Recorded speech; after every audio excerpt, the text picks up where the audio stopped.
Day 12 और आज मैं आपसे एक बहुत ज़रूरी बात डिस्कस करने वाली हूँ। एक्चुअली में वेट लॉस कैसे वर्क करता है।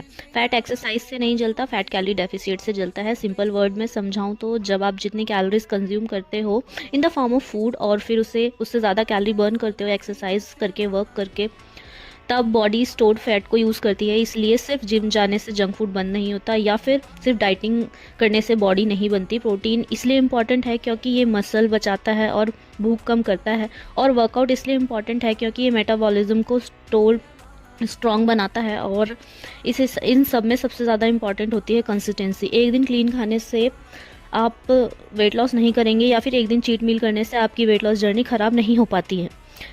डे 12 पर मैं यही हूँ, मैंने क्विट नहीं करा है, तो आई होप आप भी क्विट नहीं करेंगे। वेट लॉस कोई मैजिक नहीं है, math plus patience plus discipline है। अगर आप इन सब में कंटिन्यू रखेंगे तो एक दिन ज़रूर कामयाब होंगे। Thank you. Like share subscribe.